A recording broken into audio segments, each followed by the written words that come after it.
is my distinct honor to join you today as we mark 60 years of the Ghana City. The Ghana City represents the pride of our nation and our heritage. Since 1965, it is my distinct honor to join you today as we mark 60 years of the Ghana City. The Ghana City represents the pride of our nation and our heritage.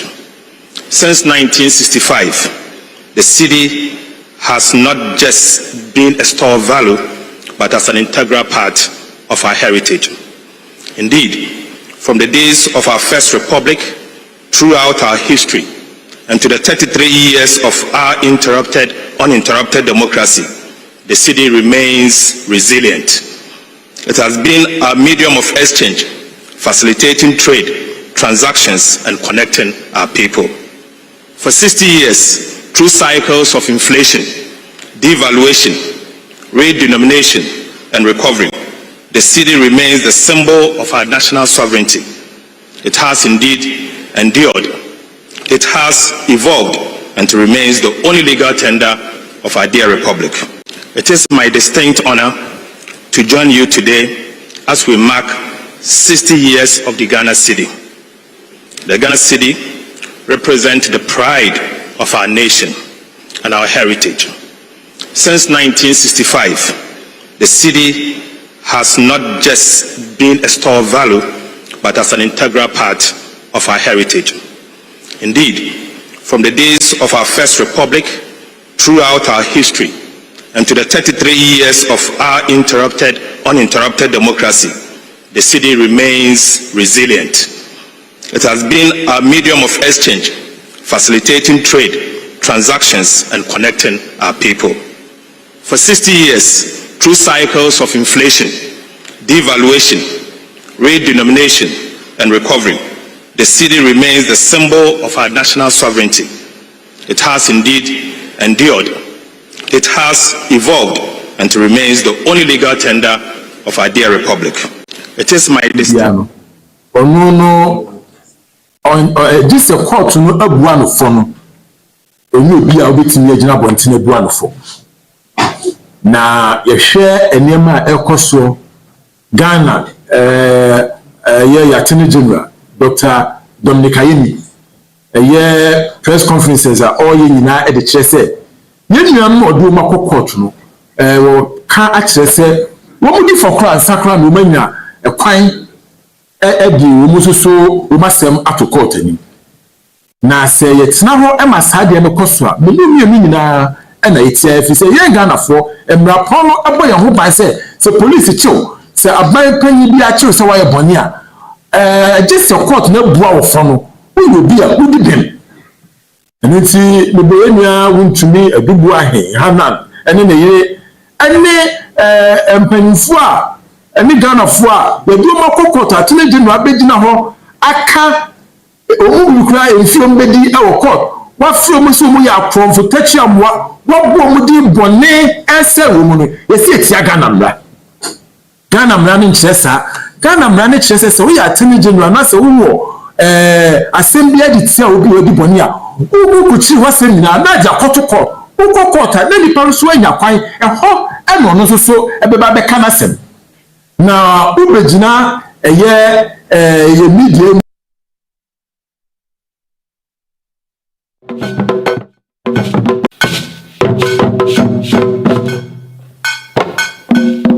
Aye.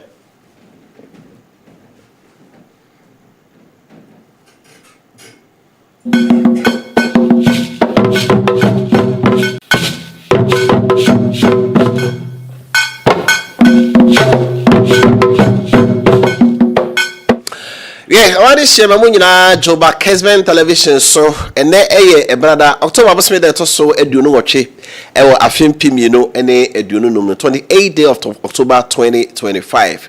Edu brother numeracy near trans and Adwenkyere adwumadie and the brother Kessben television. Your multi TV decoder na so uni Ghana ha now baby a DSTV channel 364 ubenya Go TV channel 121 is streaming live on Facebook so Ubo Kessben TV and our Kessben FM. Nimi enu bia de obebu bia ebeba na also odi dwumade echi. Medin Adwenkyere Kofi Appiah. Mamena kwabra Sudan kwa KOD ene malame aye ase se na otwetwe mu na mini ha omotimi hwe akire kama pa bia na mbu bia na mehwe se de dwumade no ekoso ida wo nyina se na ya sabe bia atrase ebi sabre kobo nondu so wadwenkyere bia ya numbers ne 0551599333 0551599333 so ene dwumade no ya chemu mieno e fa edi kan no ye behwe opposition new patriotic party NPP presidential primaries ya eba so no onyame adom a January performance me die twato the 1st January ena omoko na omakoto obaye die obaye Frank Tufo na hwan ena domesi anye etu anefo no omogine tumu Dr. Evans Dua ewa ha oye researcher financial economics and a chartered accountant ya hwimu a researcher waye ya ode abetudwa no oni ebedi ho nkomo na wachrechere ensem bebremu enso ede achre na wonso hunu so far hwimu a waye no de wono nso hunu and the opese ode etudwa nyina we are the second segment nso beba ye behwe the NPP and the NDC finance minister Dr. Forson osiga na sikasem ye de hye ne nsa no ene mekoyie pa se dollar no abafom inflation ye to niema bo mu en contentem se kan net bibi ekoiremum osra businessman e Ghana ya obi twade Ghana ha no de dollar e na ato so se Ghana esika edie ne nya dollar e cedis eno so nti obi ahwe so meja asade no ye the performance of the financial sector e bra Ghana sika cedi anya mfie adusia no ye ba ebedi ho nkomo na bibi ba boatin we senior communication team member Emma ruling National Democratic Congress and this ha Dr. Kessben Osupoku one also a leading communication team member for the NPP omeba na efa tosmi no so ye de eno so ahyeso na very first segment say me kaka no Dr. Evans Dua ha na research hwimu bia waye fa NPP presidential primaries no ye no edi enkomo doc imakwaba we dey mejo so eche wetie fo yina nso pacho na mpo me de nyame adar mo kran kakra researchers mo makwa sekane no ifo na no ye ko mu nche bisa no ohene bi be kokko a bible mo ohene be kokko a no akọ odifo akobisa se ko ya mekoyi bedim kunimu ana oso na nakọ bedim kunimu oso na nakọ a o mabio mo na ye beto aba mutibu busa manfo eto aba na se he na beto aba akro na mabo Ghana fo amane MPP for primary see beba so yi January 31 hwemu a waye de na hu nti nhwemu amaye no de yedikan ye August ana ye ba September 22nd ebepem October 5th nti new one na media ba bontin ye September 22nd ekopem October 5th na nhwemu no etrese ye fa delegate no sesium 204,893 we ni asa 2023 omo to abano omiye certified registered voters as delegates Emma New Patriotic Party. Seni enim no amendment kakrabem ye de former appointees, former MCs, former executives so ye de omo beka ho. But mo go through verification. Enunti no yamfo manka sa pose ya any research ya ye no. Osha for August de no ye 20,000 na ebedru September de no ye 26,000 ye the back perspective more August ye 10% and September ye 12% na offer obi to say other posts above montana obi no ye more than 3,000 okay in fact omudi any less than 2% of the entire population no into per researcher a ben pa to reality and no ye memory research na minimum team e dey about no ye na yetumi atwam more than 2% akọ 10% for August near about 12% so for September na nhwehwemu aye no 26,000 no emu 6,282 eyenkofuku a yentumi enya omo either say but focus on unreachable and unavailable unreachable nature say number na ye free ni yenye nipa no unavailable ndi yenye nipa no but as a time na ne kasa no na uni amra oni ye bekasa into 19,000 etumi ene ye kasa 19,868 na your research no ye chemu mienu best case scenario and worst case scenario offer best case scenario na eno ye interpretation of the worst case scenario into worst case scenario no the most realistic scenario nipa no ebuso mu nsemfo amiensa Dedi kan 2023 November no oto waba ma hwan osmeto ma candidate A. January 2026 ubeto waba ma hwan osmeto ma candidate B. Ne yebusa ne last question so wo candidate na so pese oto waba ma no unya adwensacha kakra won ho a nipa 9 na aka no hwan na obeto waba ma no but focus me friend the next best alternative. Inti worst case scenario in the yefa question 1 and question 2 ne ya representing no say nipa nso obeto na aba ma candidate A obeto na aba ma candidate B. That is the worst case scenario so no mo kan na but about best case scenario na yefa 3 variables the edikan eye undecided and undisclosed. Undecided ni omo aye fro omo ne kasai but or say say abato ne ekono candidates ni message omo de mintimi nye madwin pi de meto ma aba no undisclosed ni ye minim de meto na aba ma no but e bia minjimu ndi ye se meka ma aba na den actual it undisclosed no mere 6% which translates to about 12,000 na sa 12,000 no other polls nearby no utie nipa bakwa or say emu bebre na no support emu bebre na support a certain candidate. Inti yeno we didn't want to do an assumption. Inti sa 12,000 no ana mesade ma color 2 color 3 ana miami color 4 ana yesa free undecided ni undisclosed no to have a sample out of that 12,000. Okay. Inti ye puli ye ni nya say 30% of undecided no omama ye imwaye ana 40% of undisclosed no mama imwaye enti enya asa figure na the extrapolate year the entire 6% which is about 12,000 enti edinya no wie ne bechigu candidates ni na so ana afi for the next best alternative enti ufa our best case scenario say Dr.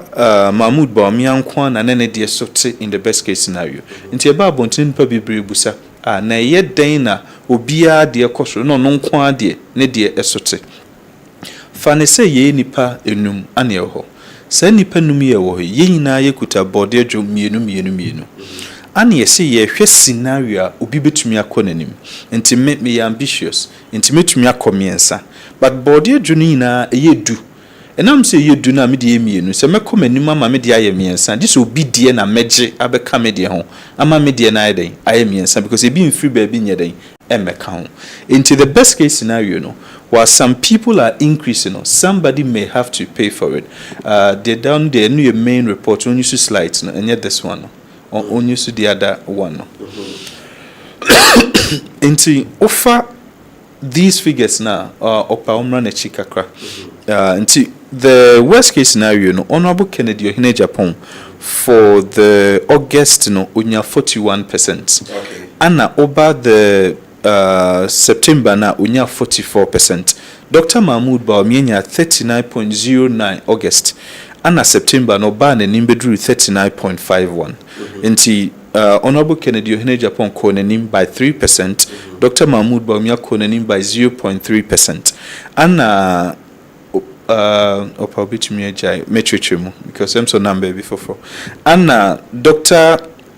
Abrane Champon ana yehu say ne Eastern region vote na so teye enti no drop ana Dr. Yawase Duchumi free 2% or 3% ana engineer Kwabena Japan free 0.3 cause 0.86% enti ohwe August to September post here August and September na in September no say there has been an increase for Honorable Kennedy Ohene Japan, which is significant. There was also an increase for Dr. Mahmoud Bawumia, which is explained by the loss in Eastern region.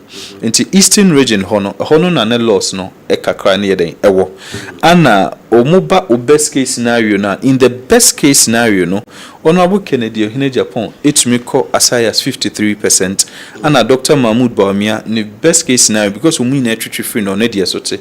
Dr. Abrane Champon free 6.28 ko 8.27. Dr. Yawase Duchumi free 3.9 ko 4.39. Engineer Kwabena Japan free 0.86 ko 1.36.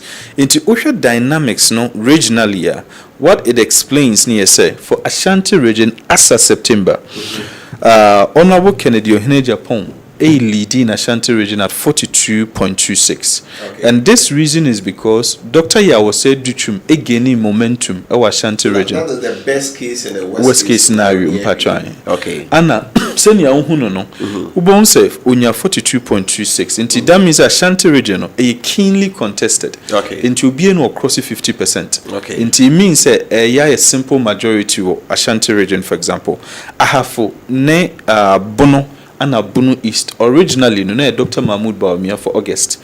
But here by September, no, Honorable Kennedy Ohene Japan, Hafo Asweche Konho, Bunu Asweche Konho, but Bunu East remaining the same for Dr. Mahmoud Bawumia. Central still a war. Honorable Kennedy Ohene Japan. Eastern was a surprise for us in September because in August post, no, Dr. Brian Champon, the number 1, and Honorable Kennedy Ohene Japan, the number 2, and number 3, Dr. Mahmoud Bawumia. But the 15 MPs endorsement in may be a C, September, no, what we call loyalty lines were drawn. Into what happened is MPB on my born and Crawford back Kumyumi and Sembia or Monsono or Betrium free her into my free beam no numbers ne so say and numbers no washa ne Dr. Brane Champon nam 9,000 we nam 8,000 we nam 3,000 T abra Dr. Mahmoud Bawumia de kosro kakra no so trim free Dr. Brane Champon ho basa na ne de original constant na ne de no eba befem Greater Accra as at now still August Ned Honorable Kennedy Ohene Japan September and so remain the same. Northeast still Dr. Mahmoud Bawumia Honini Krum Wale Northern region still Dr. Mahmoud and to Northeast there a very emphatic 86% is the highest in all if you is 86.05 and Northern region so a very strong for him is 61.04 and Uti ya be swing inti me report in Michemu miensa Michemu the southern block, the northern block and the swing block. Inti I'm treating Uti as a swing, Savannah as a swing region, Buno as a swing, Buno East as a swing, and Ahafo as a swing region. Inti Savannah is still saying with Dr. Mahmoud Bawumia, Upper East, Upper West. Inti Upper Western so ne a strong voter region so still so it's normal Dr. Honorable Kennedy Ohene Japan. But there's something surprising about voter. Voter in our research was 54.96 for worst case scenario. But in the best case scenario, voter moves from 54 to 75. What it means is that Honorable Kennedy Ohene Japan potential voter no. So on maximize the message ni ya. Ubetumi free 54 na ye hu ye no all the way to 75. But offer baby to say Ashanti region say ya wakwa ni 50%. Into Ashanti region no onya more than 50% per what we have here. But offer voter those on now 54 no, or potential so betumi akọ up to 65%. Western region on now 49 but also potential so betumi akọ up to 64. Western North they onya more than 50% but the potential no a keenly contested because no Western North here Dr. Mahmoud Bawumia and Nkrofobi associate ba a change atmosphere no. Inti those Western North as September and still for him no the potential no enye as huge. Okay. It said the voter the NTN.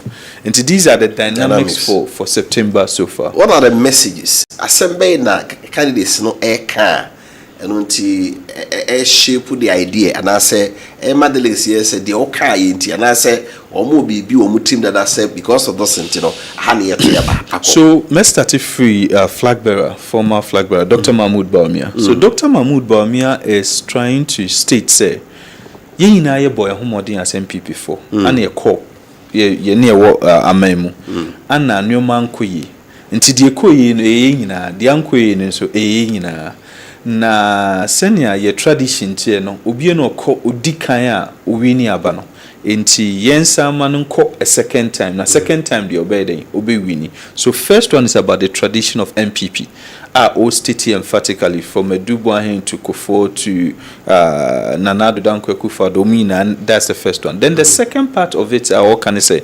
On also Ashemu Ehu say obey town hall meetings, obey make sure say na son edda form. delegates no ne MPP for no obe try as much as possible say ono so be bibia ombetumi aben no ombetumi anya no. Then Opa Honorable Kennedy Ohene Japan, his is about job creation, his is about industrialization. Anna o bibia omo friend social contract. Social contract no or the ma omo I say mami hu baby a o pese ebia constituency enfa na adwuma be na money ho de na o hwehwe free ho and sanu mani na no so edit to ho oba Brian Champion is just straight and say the de koye na anyeye. It is time to change into another more of a revolution and change what is already there because it didn't work. Into any new be or new face or bit me about. Now, Dr. Yao said, do chum there. Original track record in education, so because any leadership skills nowadays, you know, Ghana for MPP for Ginidia, Ghana for Ginedi, engineer coordinator Japan. A message, you know, is emphatically about going back to our roots. Or see MPP, you know, send a net here, no, or see a call back to it. And on know you're one of the main leaders, of which media call back to our roots are Ebebwa. And the message you know more at the Nam so far. Open say free sabre copy there, Bosumi and Santemo Ambato Abano. It's a cracker see a pabit me about. Yes, Bibre, bit me about. Meet me after from August to September. And then the mom who said, no, Nukas will be a calling yet because the decan, Dr. Mahmoud Baumia as a person, no, on a flag bearer. And as flag bearer, Nipadom be a name or my dream poor my farfan ho. The Obetwaman himself, Betwaman, the on two man himself on two mano. But all corner on you more Casano. Na omomi undecided, ni undecided for no. Most of them no, a be an message no, I didn't satrayaba. Eba Honorable Kennedy Ohene Japan afina ordini message pa so enam form as at now I'm say onyanko ni strongholds yet they say why ye swing you know why ye north nti afi no betie si ni strongholds nti otisi ni strongholds all these ones here August September ni na nyama ho for Dr. Mahmoud Baumia dey see wo eastern Shika Krebi call with MPs no Emma Dr. Brian Champion vote Sutema Dr. Mahmoud Baumia inti wahwa endorsement bi kokoso na press conference and let's say youth organizers from youth organizers no new packet wa yes na declare Amma Baumia say Brian say mo how can dey he want to move right yes inti nikuro mina ne say sanu ma no be koso a badie tie nie MPP amanyoko no esro ho no ye what time a show for kasa a phone for tea. Okay. And ye one show for no kasa a phone for tea. And what people are not realizing said the dynamics necessary. They say a show for no kasa a phone for in tea because you're co-opposition. So start whipping in line and wiki beam. Into what matters now ye neoma and I've said it over and over. The dekai a candidate nankasa message. For now no the hiane said dear na walker. Dear now obey, dear now say ye toma wa obey my. That's the first thing. Dear tosum you candidate ni personality. NDC amanyoko no enya dear so obi jai tumi nimu edia daniama MPP for sa. Okay. Inti was say nipa na o lead no or ye strong candidate obetumi lead ye akosa akonimu. And I have one policy. So MPP ye united any day umbe win elections for. Really? Ghana. MPP united any day MPP be win elections. Tawantawa no very na kabumdia easy MPP bet me. The toso me say ye nipa ku a candidate no ho ahia. And that fact no hankofo bebre and Dr. Mahmoud Baumia kwa beka or say and should be so ento wa ba entiam. Enti sa part no ye bet me aka no trasa but nipa no ohwede ogina won chen ohwede oye na de oye no de oye bia na bekam mefa ba bi ti say Ashanti region previously nenka Ashanti region you were governor chairman to me powerful man or running Ashanti region and ne also ko national nti Ashanti region no ye jano kakra ho whipping in line shede nim am ye wo koka nso a oba koka say on support A and on support B and on support C nti koka nso present a unified Ashanti region so ye gina finfin exactly the party ne be breno no And now, because of Kota will be exactly. How do you sell the other candidates? Into the dynamics, no woman. That's the right thing to do. It is the best thing to do. Into Sadiana Cook and Swine, and my Shanty region voters no in your move freedom. Okay. Into Hona make us a son, your mummy and son we and a better. Into Sa whipping in line, it doesn't work anymore for this election. Okay. Endorsement, no, a war, and no euphoria be a deba. But endorsement, no, a man Kessesa, dear a switching. Okay. At this point, strategy ebeboa say ubia switch free ha akoha. Free camp we akoha. Endorsement there, it doesn't change so much at this moment. Se nipa no ye ubia otoma candidate A dada. No se me say endorsing, it has no influence. In the endorsement, why here? Inya the momentum also inya. But what you say? Say Eastern region. About 16 MPs different. 15. And my prime vote to sortie. Yes, because battle lines. Organize Washington region. Say, or more declare about Umiana. Is it not going to shake the foundation? It would have its effect at a moment. Okay. Net aside die out because this is a whole thing. What happened in Eastern? No? Brian so would have a rebuttal. Okay. Brian will have a second action. What is happening with the Ashanti region? I reply that. Brian should be reply. Kennedy be reply. Dr. Yao said you. Into what is happening? Say about no until the last day. You can never be sure. Okay. Fear delegates. Fear delegates. But for me, I think say the delegates now system for going into these elections. No, it has everything to do with polling station. Okay. And executives, ni endorsement, ni MPs. No. It can do something, but I can tell you from action to impact. Executives, Council of Elders, Council of Patrons, executives, regional executives, constituency executives, all those people do not reach 10%. They are less than 10%. The delegates reach the polling station for only about 90%.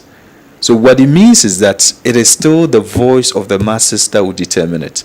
And I think you would to me and I did in penny for people in line. Now you can't. Okay. There are no appointments to do that. There are nothing to do that. Until eventually, the candidate should focus on their message, should focus especially on the personality of the candidate in a year presenting, should focus on the people that are around them. No more share or more surround you, more core members, no. Or more suni or more binding your maybe, and we shape a lot of things. Oh, say Sika, play a role. So Sika a play role, but a one limit. Sika play role is a one for be and cockra there. Say be what for be so meet you and obin koto abama woman iti and tiebe hadrin. But nipa ne dosun dodo. Inti me analysis do bit me TNT so pay 1,000 Ghana cedis for example. 1,000 Ghana cedis. But that 1,000 could be anye. Finally, no, obiye no obeye. Obiye umbetumi aka but D-Day no obiye no obeye. Total number na say 204,000 assets, but a cost because of the verification. Let's assume even 204,000. Now so utia ubia 1,000 Ghana cedis. That's 204 million. 204 million. And obiye no obeye sade. Obiye no obeye sade. And what I'm just trying to say is obima 200, no obima 400. That 200 difference ensesa. Ubia ensesa na adwen. And at this point, ubia beje di obeje. But the obeto ama no, obeto ama no. Enti Sikano would not have I wouldn't say much effect and impact on what will be done. Yeah. Right. So there's a lot of controversies and Amamaye a bit careful with that response. So this is the whole thing. First and foremost, me post ni out na anchor for a certain camp. That camp started say or more attacking me as a person, and even the post. It is part of it, and then can have me.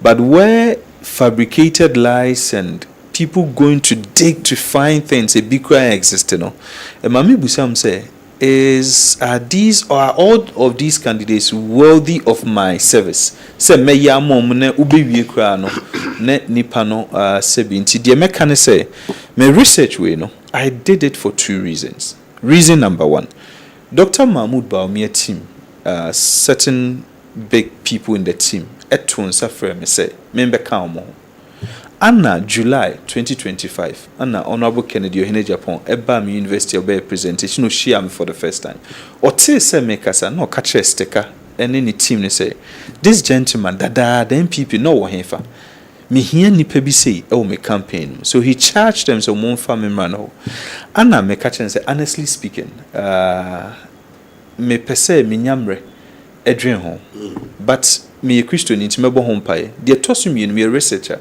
into research na me koye no it was not meant for me to be neutral. The research was meant for me to make choose between candidate A and a candidate B. Into me wahai manji one city and free any of the candidates before God and man. One city manji be and free obia. Me de me resources na ye because I needed to make a decision for myself. So let's support it specifically Dr. Mahmoud Bawumia any Honorable Kennedy Ohene Japan. And the first post ni ba ya no mokofa me speech a me my wo akentampia menka Honorable Kennedy Ohene Japan ba no so me ken nipa into ignore the thing. I didn't mind them that time because I knew it was propaganda. Then the second post ni ba no Anna officially me ni any WhatsApp platform for an Honorable Kennedy Ohene Japan, mini any was a platform. There were some young people mobile, me influencing young people, baby. No Muslim say, now crowd support you, and I'm so me research. Me ye bakum yenu, nese me ye sure of the obebo me support back. Anna omude me koto mo platform biso. Omude me to so no, na me catch him say, honestly, me nyen declare because it's too close. Omuma me ye research no ashe, then I'll get back to them. But however, that is the only platform for Honorable Kennedy Ohene Japan also. No more day, no maybe better about be oma clone be oma be whatever it is no. And yet that is the most important. And we were more than 20 platforms of Dr. Mahmoud Bawumia. Into the reality of the fact, and say, baby, I'm Mijina say there. In Sembi course last week, me top media houses, me enu frame say, on call for the article be a basi and publishing found.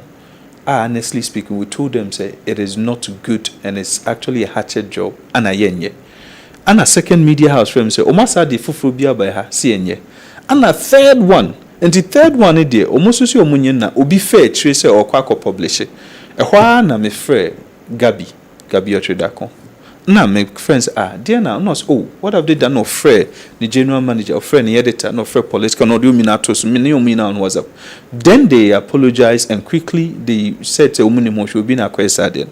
Then immediately that was done. The following day I had an interview, then I granted the interview. And Komono Munimi Dinisaniam Omuyo Mujumano. Ama me dream who say me third one and come to bear because this research I'm doing and there is a fourth variable I'm in farm tuja. And no ye Ghana for no the omo peno. Okay. So unkudi enim. And ama me dream first na me cast by December January me the for beba. But dear Kennedy, I think I decided on this path. Say me choose which candidate I'll support based on data.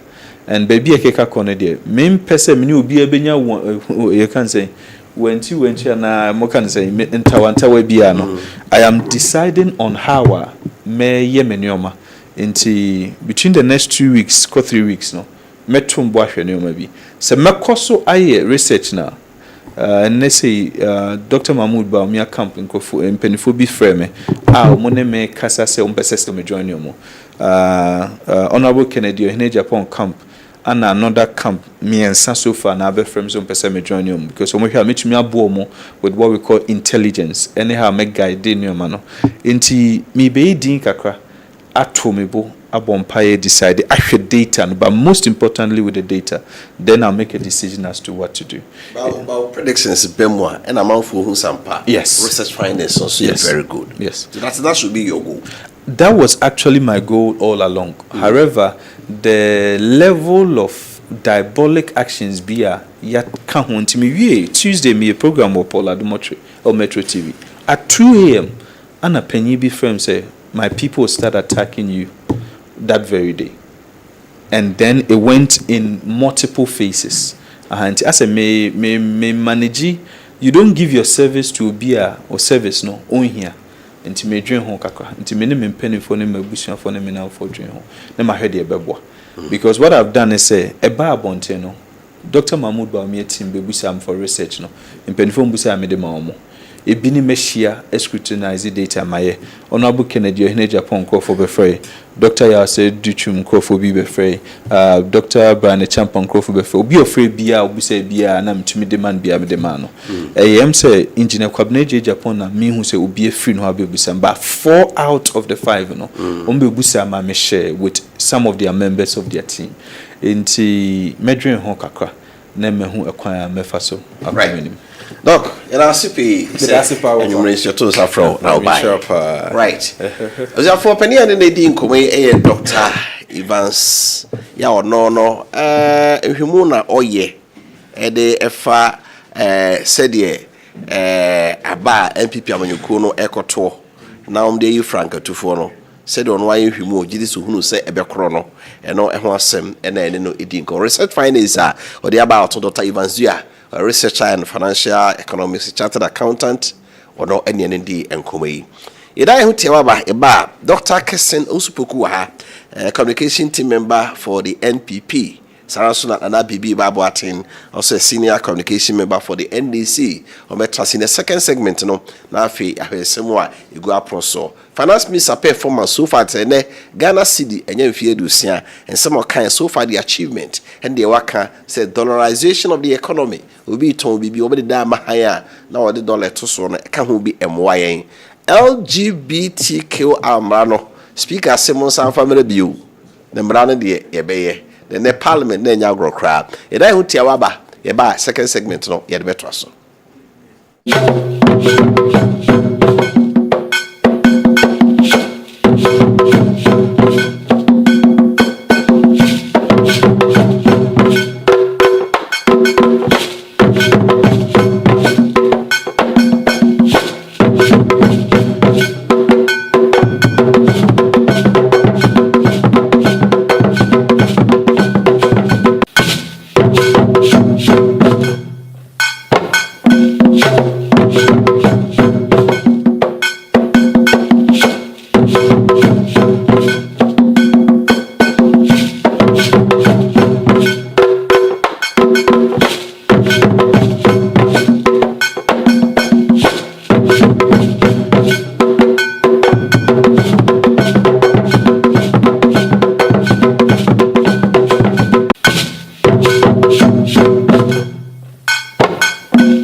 Right, Yema, I have phone na kwa ba Kessben television.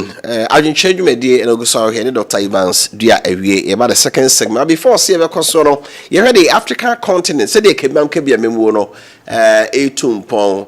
Be na otwetwe mu no mene bibira ma hodo mpanifo bi ehyiae. Na omo bo Ghana baso pa say you Ghana kebam kebemu no a you become the beacon of Africa. Ye ne aye kane a ye che bi ma kwan. Omo reason say Ghana nkwa na oman a se wo ya ban na ote akonya so na okofa wo ma me kra ba electoral commissioner itimi to abatu emeyeye and they cited examples from NDC time brana President Rollins all crop na aforijan ya Rollins na pa no na nkeka Rollins nko a enka Professor J.E. Mills ene beto aso nenso Ghana forecast say no ya nto ama no ena okoye ena mampene kofo baaye mampene kofo okoro eka nanko a nanka the party yi no na nado be mampene Ghana forecast say dabi eni tu no ena Joma Makradi obaaye no he had the opportunity to appoint electoral commissioner Charlotte say ena hwe 2016 abato so yara mampene Mahama ono a osa kono second term. He lost the election miserably, almost 1 million votes. Emma Nanado, opposition leader, Nebae. Nanado Bae also appointed electoral commissioner Jane Adwenkyere Mensa. And Nanado we no Cananado Nkwa, Nankado Tabaumia, and a Toason. So, on no commission, no appointed no. It's by Siaba, Emma ne party Lusu, almost 1.7 million. We ma African countries who say Ghana, Yakoya Nimpa, didn't you make us ano? Malam, Yanko. Cameroon for picture not so mame. The Cameroon mampeni Paul Biya watra kunyano so free 1982. Malam so for Cameroon picture no eto so mame.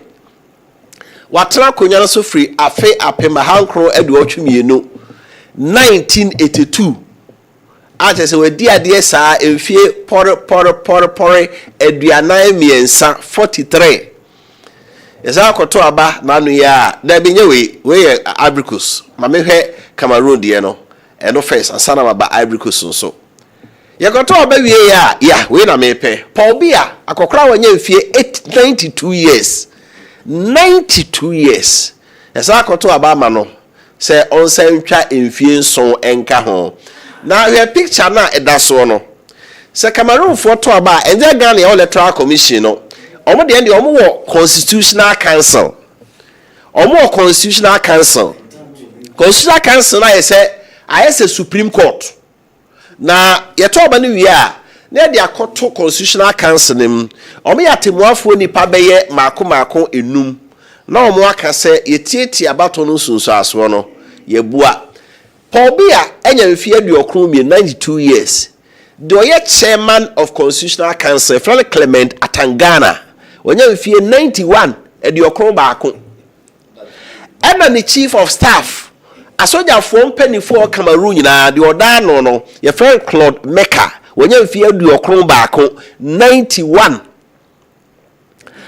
afa oba mrasa we fie na omo lower house of parliament or upper house of parliament the senate ye the upper house of parliament no de oda no Marcel Niat wono so nya mfie ediowotwenum 85 so mane kosoro kakrama me ena the onosia minister of justice also for we atentene so no Laurent Eso ono so the owoche eni achire afei the otwa to cry speaker of parliament okomra sebje fia ona ye achiamehene a ohemra sebje fie no so ono so de kavaye igwe ono so nya mfie de wotwenum 85 years for some kokra we eno omni Paul Biya abedi o man no so saa efie de wotwe edianan miensa 43 years a yasa momu fie so aka ho ya homo sa to so di Paul Biya 92 onwu idi ha konya no ebeye de se ubetumi aba abeje na bene Cameroon fo bi hia last week na de no mo kan se so ko Cameroon a o man ya o ba bi a o mo ka brofo a o mo be Nigeria no the anglophone part no on be so te wo ho ifi Cameroon ho omo de omo pepo bi animu ahwe kra ati aba no kra no omo anto ba bi e ballot paper kra we ni apam omo results fi o buy no na just we nya more than 70%. The anglophone part of Cameroon na omo anto aba no ya man more than 70%. E de akoka ba bi aka no o de no akoka e de declare results on the amano so win by 53.77%. No. Di kokra we Ghana ha kan kokra edi yesunie president 92 president of the Supreme Court Chief Justice 91 and afa chief of staff soja penipa 91 na we etu speaker of parliament just kokra nko a no di malo so ti no bi buza se Cameroon mantie ni ho ya de ekoso wo Madagascar mama Angela Lina adwane ne de si Egypt nyina mrantie ni Cameroon muntimi nya bia matra mankokra we de ade a ma sese we 92 dia adwe pa na oni timu a obe bia ma babunu moya bibia ye eno ne Cameroon de no mala mi ambra Ibricus Cote d'Ivoire he ya watara ye opposition leader ma na bukase ye long bag mpeso obekom ababie Emma West Africa, ECOWAS for their soldier for the district election. Watala by no, we tried it 2 times, we and so 10 years and on there 5. And was some, but I'll see 7 years. Was Abijin Abu. You say Watara après 3 times. 3rd term, you say when you're 83 years. Was I win another 7 years? It will be another 7 years, no. Now when you're 90 years. Now there one cross a banner moto yeno. Unim do nyae. Unim de watara nyae. Tese do nyae no kra na esre. A man do no nyae no. Onya 89.77%.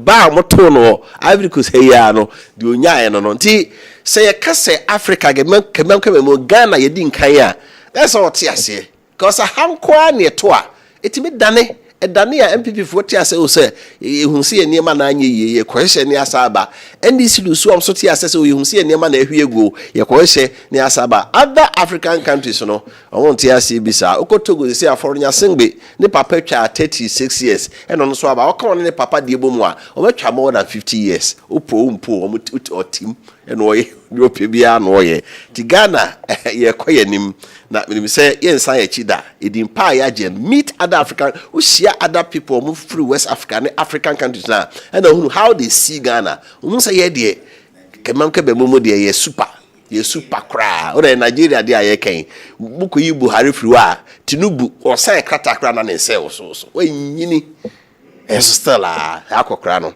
eni akfram anyway yamra na afi yemeto ayen komodie no so Dr. Kessben osupoku e ha Sarah enso na bibi ba boatenwa Dr. Akwaba na hoye de nyame adom hoye na so tse nyame adom hoye pa great nana minia Akwaba mejoso na jwa say drabin boko na zisia de ebobo ewo drabin nyina ni se emrantie ne mabawa ewo drabin nyina komo ho abomu a Judge Victor Kusi ene emrantie ni bi ene panifo kakra wo ho nso ta omachi akan ho abum se afi bia ye kokwa no afi we dia be kodwabin dok ya no aboa ho afa yire no manyina brunya mu medi no dwabin heya na se dia esia eboboba no menua enti December sa Christmas yi wo pese utukwan bia no wo di tukwan kodwabin asante dwabin heya na wa niema abehunu ani so no menyi ni se afi bi mu obeba no obe wadwen so obekọ ba bia koti brunya se wo mu a enka wo mu ayo madwen so obekọ bruchiri nyina wo mu fi dwabin no bia twene dia wo hwe platform so wo bia se wasan wo ba o twan me di brunya na wie enti se de afi bia brunya no eye dwabin enti no wo ti brunya sam dia na je se wo di dwabin so ato aso enti lawyer Kusi ni amoaten ne emrante no a eka ho ni nyina no yebo mo abaso se omudi ensese bia etesa aba amasi se dwabin agidin dasibra yewra utu sirbu adaroma wapeja kurona kuduru baabi enti awasa emrante ne mabawa no a yakachire no so wase enso pija yesom na de yewra peja kurona kuduru no anka hokora no a wase etumi tene yensem ema no kosoro bim na amanfo nyina eti yenka eti se si ende daro ni nyamo ho dawro we de ho tete ho na menimie se senior wonso ye dwabin ni de da bia betena se na wose woka ho asem okay me an ma beka kire wo enti no o tena se bia Mate bra kwa me ka sem bia wo de ka kire se sika nko de be ma topaturu aba no wo mna de ngo na yemfa mo dwabin ho dawro right but that's it say ni ba bia ye ko e ka dwabin ko a that's it right doc yes ase na yen free sikasem so ene Ghana cedi no bae no cedi no eye cedi ene de cedi no na enye mfie dusia abaye pa ho ntoma no finance minister kire say abaye oyade pa abaye no you say dollar no abafom inflation said the need to near my boom no say anti-sat say the economy sika 7 no ocean ye pa bi hu say omu ana IMF abebo Ghana kokko say mo hwe ne me bi ye osa de atato say ne ma ye price e wo dollar mo no Ghana ye hwe ne ye doc the performance of the city and the economy so far say the finance minister at the bond homra ne what can I say yo minia mame no ase na me sanchia ahwefo nyina bio Mechia Party for Uraba Omia, the former vice president. Na Machia a year, Miaminia Penny, Dr. Matthew Poku Pempe, Penny will be a Yamenkan, na Machami Boston, so AJFK, and Ura Kuka. Was your penny? Na a very quick one, and Sanama call Sase Muiso. I think say they are not kind, no. Me Santini. Na me boda me boda mfifi no meka esiso se eyadepa na kamesre san ko kasa na san ko me dwaben mo site e wo ho no be ne man ko fo itime hu no na no mama ebi nso ato abonten ene de omo de beba na ya no ene o fa yo program na se ndan kai no hu videos na sefo no mo ma ne ba abonten a e ma ni nyina ba because me rifi atwea anya me kwa atwea Fedjabe. Until Jabe home from my day.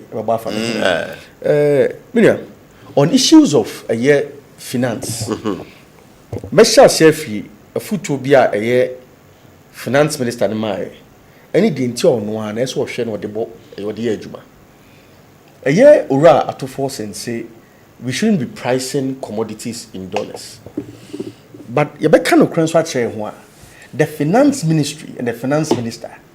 At the moment, they are the number one culpable, or like the one group of people who are culpable. For example, Nansan there two kukubu. Unim say in a very smart way. No person Daniel Assembly Nintino. In his press conference or the dollars, and I can't answer him. Mamiri do kai over. We don't hear the also the finance ministry or more document that is to be real. Or say this increase of the producer price of cocoa represents 70% of the gross free on board FOB value of 7,200 per ton, and aligns with President Mahama's promise to give 70%. Obaino said government is pleased to announce an increase in the producer price of cocoa from $3,100 per ton to $5,040 per ton, effective Thursday, 7th August 2025. On say abra odin to mune banen kofo raise issues. So there be into munisano. On one muno finance minister and no two of no. Ojaniko can't dollar once. Simon one can say cities. They make can say. What was the import of it? You never to know say Ghana buying is the biggest spender in the Ghanaian economy. A buy a spender and nearby day a movie. Me patrol buying contracts. I know quoting in dollars and cedis. Most of them in dollars. Exactly. It's a buying go to your phone. On Shannon Sre, no one can hold a Sre answer. Or when it's not being we are, but to my kind of. The other thing a woman say, and go for a boom run so. That is why regulation the top bonds, even in the budget or the bar bond for 2025. In that budget, it was stated say we shouldn't be price in dollars a crime, a offense. What is here to be a prosecutor be for pricing BB in dollars. Hotels I can see more pricing in dollars. And no one is that's how hotels no. Many in the net here, what does our hotel be? It is a DBI, they are no mechanic. Now you enforce here. And you can hear Huntoy. How many times a Bank of Ghana Emma Bonte makes us? How many institutions I can see in the war Accra? Our finance ministry wa Accra ni bi. Jubilees wa Accra ni bi. Intelligence agencies now wa Accra ni bi. All price of money in dollars. How many of them Nancy who say Attorney General Ekofa Inanum bi MB for once and buy say Oma Faniema and Oba we are buying Niema allegedly. Price in no one quoted in dollars. Even the Attorney General was quoting in dollars. And say food to de maye no. And then that's what de maye. Otimi enforcing within the circles of government. Then we will wait for by home. But for now, nobody can take the finance minister serious. on this call because the budget more can say what best is an offense no bepe mene ye hu so atwe obi aso for that secondly ono amu no e price in dollars what do I say it will here now so friends our muslim ministers who colleagues are not cabinet e price in dollars you don't come back and tell us me price in dollars that's my first objective point I'm basically okay.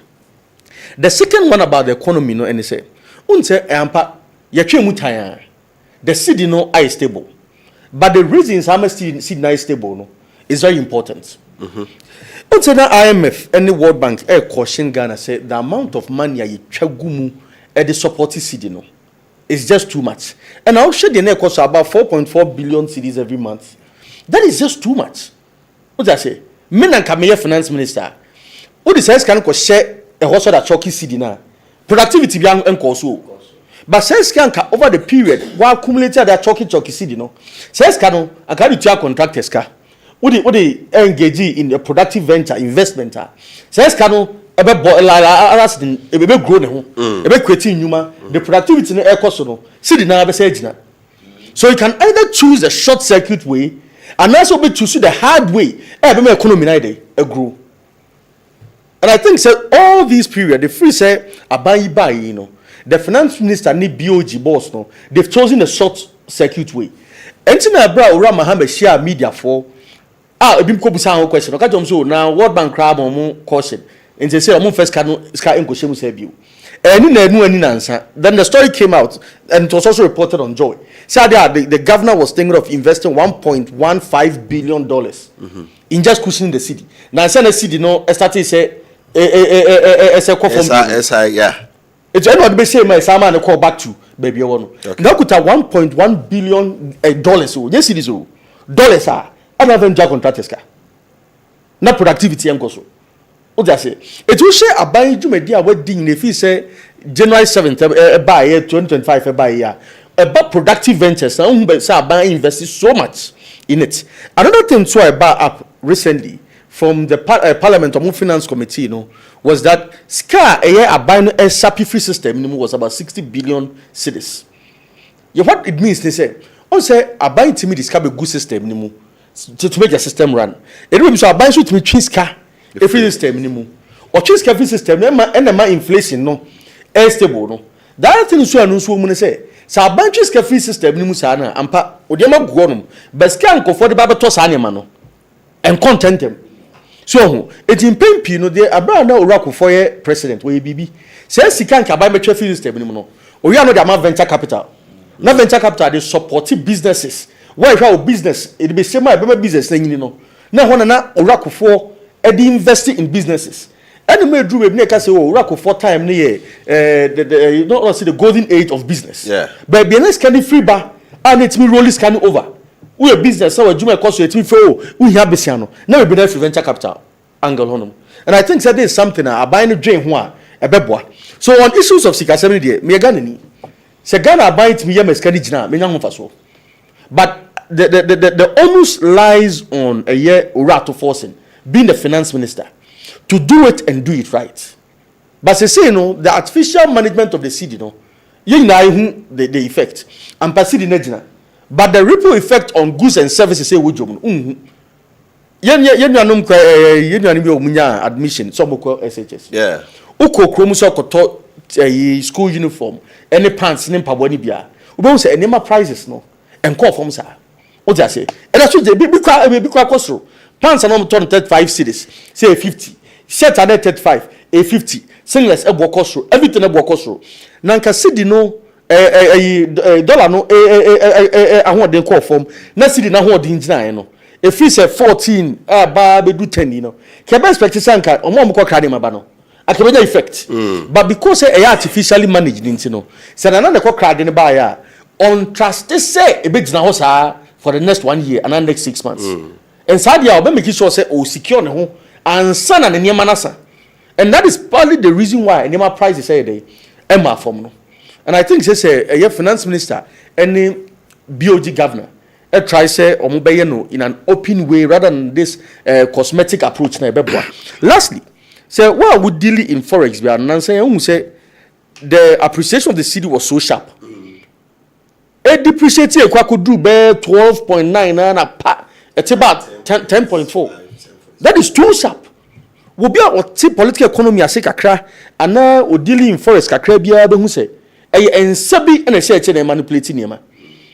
Immediate as a Ghanaian a foot job no BOG governor and say the amount of money they be say oh gold board when you go board sika nkwa because that gold board sika hostel na depreciation ni AC what I say the amount of money are buying the Kessben reserves are buying a deplete our the chalky city no so reserves no and who be ban for sword that rather no ke you no invest in productive ventures me say nuanum mabuna omo pay join ebe no ke be na benya biaye contractors o musika kam no ka be na so bitma tu omo ka ya kwan asay any business e pese move no anya ka private sector no e benya ho fa so am ye nyina as Ghanaians ye nyina so ho atmatoy right doc when I say na so uti the doc okay ya say abai no any kind na winning itself away from ni bibia no say we say dollars na be ye dey say dollars na be no ye ni sa na ama obia nso from secondly dollar no aban nya bi no apompe egum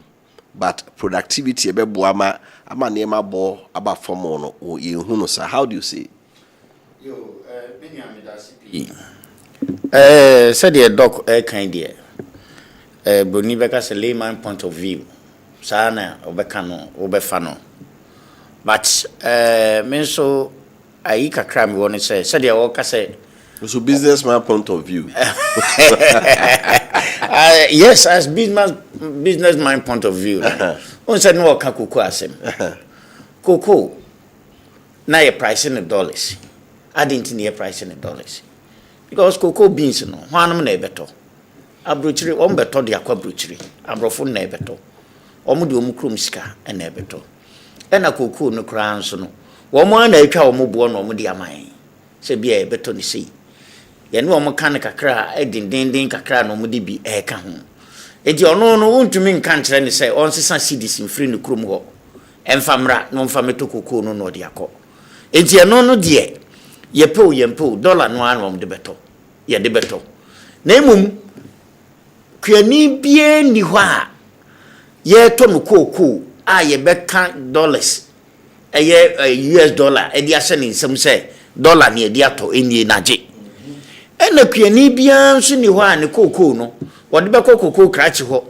ye obeka kire se aban kra okoton de dollars etitintina kyan de ma gi so ma me dollars eno enisa eni ho sa oti ase enu nti no enye se enipa no a on pese ye di dollar be di dwa no eno no de o di dollar di dwa wo ba bi no that is not the issue ne say cocoa no wo mu beto no wo mu kro mu sika ye dollars ne pounds eno de beto cocoa no eno no de ba ye betumi de age na eno so ne di kushin ye sika dollar no ye sidi no ema ye sidi no so ahoden atumi agina sisi no ye hwe gold hwan ena ekoto gold a wo mu sebi egu galamse ase ne wo mu ayema ne wo mu to gold obi ene wo ton gold in dollars o nyina ton in cedis aban ene ton in dollars aban egi gold no ton wa do ne buo no eye $3,000 $4,000 per ounce but wo kwa aban kind dollars in farm gold board for no omo kind dollars en farm say ya the dollars and na show unsem cedis because ono no awokoton gold board no a ogina ban na mu awokoton no okoton ade age dollars on ton ma individual Ghanaian so omo ton ma individual Ghanaian ade gold coin ya wo Bank of Ghana also pe bi ato a cedis na ade beto so na the ato force in Canada or canon personal individual affairs say businessmen say me wa me dan na me se me dey ma han na me se me ko $2 ebrekwa me dan wo Ghana ya me dey ma Ghana ni ana se me dey ma hoho ntumi nga se me ko $2 eno ho asem no wo ka se bia obi akotoka afrabu chiri kura aba no woton onko $2 after so ko $2 kura no a ebia obeka chiro say okay me turn $2,000 me se sin awo say minya be $200 bi count be 2,200 o convert be cedi say yesen Well, ye make on me can't wo better the say $5 brother ebeto. Ena the tosubium hotels go to in dollars no. The entire international hotels no go to in dollars ne pounds no. Any say ebia o ye foreigner na waba. So o free airport to see ya straight to the hotel. Ebi kura wan sisan sika wo no ho. Well, eti okodru hotel ho a na se o see this one ho a se me Ghana ni mi kodru hotel na ye say Kempinski ana say go yi the Town Palace ana Golden Royal mako ho na ye say $100 ana $200 me ye Ghana ni no obetua ni cedi equivalent but ho a ono free no kromo aba ono onyanse san cedis no osika be no mfantua this otua no Dallas. There's a hotel, a Chinese hotel, biwo Osua. Ukona wa R&B kura no. R&B a Chinese for sikan. Ukona wa R&B na de mano. Ombeji. Uwo citizen so na de mano. Ombeji. Entrese wo kotu nisika na in Dallas. What you say? Eti de atoforce e kano. Eye wo mo a asisi adan. E wo kromu ha. Ya womu $10 ema Ghana for womu ko $2 di ma womu ayo mu adwene se yendie dollar no an ye di bedigwa no eno ho asem e na to forcing all can see ase sa business no e wo se ye jai kire die e na hotels no kra no a ko $2 no kra no womu license, they have license with that effect. Yes. One lances be our muchi. To me, crata, a mom, to me, so go to or price in because a international hotel, ain't in one to me a kutu, one price in foreign currency. Said the beya ho na minions as mammy no can. So ho will be a ba. Now, offering Cromwell Airport sometime if your funny at Nakura Hotel. Even so, 3 hour your bookings no one Crom Crana. Over to in Dallas. Meaning what you say. It won't to mean can say, no, dear, ye and yakura. So, and at the Tosubium, China, and one more controlled market. China, dear, Banku to Abaku, a 10 cities ya, baby, I could be a 10 cities. Koshia, and toast, hey, a hoy and toa, dear say, Makodum, na and tosino, may pack a semi, no nibboy say, there be Koshia, you be near the amount. So 1 kilo, 500 cedis ya. Baby, I could be a 500 cedis. Ubi in Tony dear Manum Rosso. And your friend controlled market. Ghana ye need controlled market. Ghana ye open market. It will be to me the Nadia J said ye ope. It ye are buying to me in Soriano Pebi. And my country will be a say. Say dollar na yatiso. It ye kumase for. I was so be so ten near mass. There be a buying to me, Yanisa. Because you need Samra, no. You need that controlled market, no. It will be to me the Nadia dear or no pay. What you say? Obia to me the Nadia dear or no pay. No, say $80 so, then ye ma bo still and ye ma bo cost run dear. And yanko be say ma minimum take a jitia. One more tigum, a doom, a ton ye mano. Ye miss almost a buying a so mountain is and answer one more and a person mouton more dear sir. Because you need controlled market. A buying to mean control. And I will be answering to mean conco bisa and say, Argentina, why the no, $80 so. Yes, indeed, a high in well, you have dreamed say in the panacra, be a dream bonny would trim. Ubicra, your dreams of Bicra buying no 1 penny ye. Well, or best a mine and go assenting, was said that's only the nadia on so. But at any fair. Ogo can say, Obeka say, make offer near mano. Na dollar no boy you say me do bedru ye and you say and a feni artist so ntimi ton sa meboka enso wo moka and also ntina mama for say senior mo say about from basila is not trickling down good and no eye hwanya eye aban no na ntwa price ne ma won meanwhile we don't have controlled market here jaman betumi aye ho den eye individual no a eju kwa obi board dey sami no odigi 50 cedis obi nso ba bi nso board dey sami no odigi 20 cedis eti se obekọ hotel bi international hotel me person mebu obi hotel bi adin ukodi e wa che plate ba ko a ya bejo 500 cedis wokɔ de ɔno nso te apatana se kɔtɔ a wɔache plate baako a ɛyɛ 220 cedis eti baabi a wo pɛ no na wo kɔ because you need controlled market senior and let me is it because of control market na say na doctor eken say dollar na ho na de bi agum na artificial aba form good enu nti na ma nti ma form bo no Ghana for etomle bia ya na ye ni ankasa ye suban so eka ho bi o ti ase filling stations me de ye mfato ho se ye kase ye beto petrol mu ochina nopa filling station bi wo ho e bonu nsia nwumre nu nsia pepepe wa cross on tan de bi obeka cho se fu eni ho ade chi anopa no a ya totomu no okwa obenya bi ato but ye kase ya tefu so a etumi di obi bo so me kura na won de onyante so wana aka ho bibi obi antumi nka ho hwe o ti ase enu nti eyesuban bi a ewo yemu a wo se ye ne ankasa ye hwe se ye beja mini amama mfato ho ba ko na nsen PURC mbo a sa ne from omo ba se ECG ne utility bills because a dollar cost runti ye betutu ECG mu ebi om propose 150% ne 100% krani ade 200% and over 200% and over wo mu ye ya say dollar ya ti so what is PURC wo ma be kasa o meti so o ti ase eti ahan na nka wo say me ne doctor ye kambom ne ka kire aban ne saban ECG dia ya wo aban no wo dia other utilities say pia e aban dia eti adan na dollar no so ate aba 10 from 17 MPP for the jayen yetumi aya ma na ba 10 nenso ECG ene Ghana water wo muntumi ntete sa bills no so na kwa mum na ekosoro. These are some of the questions we should ask because I know there aban betumi a control fuel there enam say the president for by na say friend say deregulation into no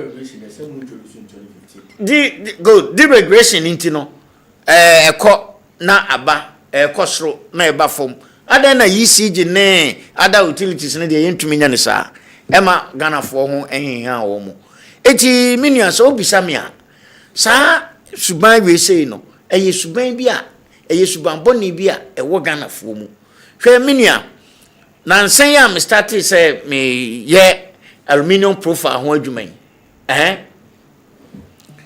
afen no maba system num eti aluminium profile ye twa doors ye twa Chinese doors ne ade ne sa tinted glasses ne ayi unim wo mo ye bi no frame chese attack pa se wo mo ntiase se me die no ma yiyi bia 11 cedi ne 50% bia free so se de be ya me ma ba foforo me nya more customer wo mo ntiase you see attacker eba me so no kra no enya sem kete you know say enye aban no de oye ne ma ba fo ne we Ghana fo no suban eno nti even wo mo aye sa adwuma kra tum bi sa na nti mo de no so mo betumi ate so na fia de nti na mo pese mbete so you see because me de no matete so kakra nti no eti attack pa eba mso nkrof said that case ye be frɛ ayifo amomo abekrosuwe ye be frɛ we no amomo abefrɛ no amomo aba eno nti Ghana for sebe adwembɔne ankasa wo nipa bebre tirim ye nwene nipa ho ono no sika no a wo nya no ne sika no a wo nya nti onwene wo bia ho okay opese ono nko a eti eniema bi wo ho a metumi akampen se aban na ankasa oni su control especially market system no productivity said another doctor ken the money should be going into the production sector good say omo ye adwuma contractor ye tua ne car no afamanfo no oto iron rust omo to cement ne ade but if se be dollars do na within 1 month yes dollar ne cost ne ehwie gum without putting into the production sector na you be no development ayepe menua mami enkyere wade aban bia ba what the programs policies hwan I'm policy na yana ba umuya e kan meboa. Mahama wonkyere one policy a wode aba ne ade. Omo de nyina ba emfa. Ade nti na emfa. Ya Ghana fo no suban no America ho asem. Emwa yen. Wonim say senior. Hwe Ghana nko a o. Ena sa mi wo ye wadwene keke se. Ma ye madwene se me pese me bi adwuma. This otua ho sika ansa. Unya mi adwuma no a waye wadwene se me pese me bi adwuma no. This otua ho sika. Ghana nko a na adwuma no a wo pesa wo ye no. E da ode wo na besi from Kim se wo start adwuma no a yesi betua ho sika. Ghana nko a na chese wo bo wadwene se me die se bi die nyame dia ma mpese me dan nkakra na you become public enemy. Ye kroma nko a okay ye kroma nko a na obenya professor doctor nya doctor what you anja abeka se me ne wo benya doctor wo kura doctor in entrepreneurship wo body degree nyina in entrepreneurship and so I saw that shop kura the man so manage on to me manage and so kura doctorate in entrepreneurship yema mu ha na obetumi anya pharmacist doctor in pharmacist and so metumi aka kire wo say about 90-95% of pharmacy shops are Ghana no ordinary people businessmen and ye wo dia and I can testify to you say I know some pharmacists that wo mo ankasa bie shop ni bi kura no they couldn't manage it na wonim sa nkrofoi tieni yo sa pharmacist here wono no ye Ghana ni na one de wa pesu kwaje krata say o ye pharmacist no na won so wo se wura mu ba bia reswa nya sika e de abebie sa shop ni bia wo de ne lances ye adwuma no pese wo kire wo say sabi ono ko nim nyansa chen bedase eti better na productivity no a wo kan atumi akoso bedase doctor the ofeka so fakase bi over we are senior uko na uko prempa na dabi prempa for that men of friends on friends senior prempa for that is obi ka senior na say adwen so ko prempa na say ye MPP ja dollar no moment 17 and then pressure did kan and say as of January 6 2025 na 14.6 say 17 na maswa me ka say minim when the import of me case ni. The first time I was saying, me say as to forcing was being hypocritical. As not the farmers are doing a diagro. Abra or 200 cities by one some over. And or switches what the dollar no na be din komo. Masem say no ma yan fear saying you know. Yeah new me fear no. Yeah the fear saying. What I say? Yan one credit was one crowd on me chance. Now what finance minister no resorted to using dollar no as an alibi at best they knew who are we there. Ese dollar no. Me ba ho. Ebi wo no utie owura ato forcing. Ayan no say ye tua koko for kawia ebi tuo kan cities. Edi ka no ma be din komo no kan. They want that about cities. I don't can cities once am kwa. Na no na fume. E na no fume. Why am gap it. Edi ho na we say owura ato forcing. He was being hypocritical. That's the first point. Ebi wo so ne say o read this story now. Owura ato forcing asma a woka no. Na nya say oka eye hotels as if my video can say we must eschew the act that seeks to undermine the cedi value of the currency, particularly in pricing goods and services in foreign currency, the US dollar. Let me use this opportunity to stress that as Ghanaians, the cedi remains our only legal tender. Also, called by bit says South Africa and other places. Stories are matter at least, but what countries where South Africa they been called that. See, Qatar required to be $1 because people they don't want to accept it. What I say, they want you to go back to your currency. Yes, of course, it's another currency, no. Ebro. It's not a hotel coach or $1 no. I can do airport forex bureau. Go ahead and sign the cities or home. Then I said, so that can be done. It is to forcing any NDC in penny for a mind that says I did they have all the apparatus to make it work. And eso mo do mo ho and the kan ye susudie no mo ye e man ye ansama ba ye ho. That's the point I was making. Secondly, then also when our prices don't say dollar no come for markets no, but markets no responded to demand and supply dynamics.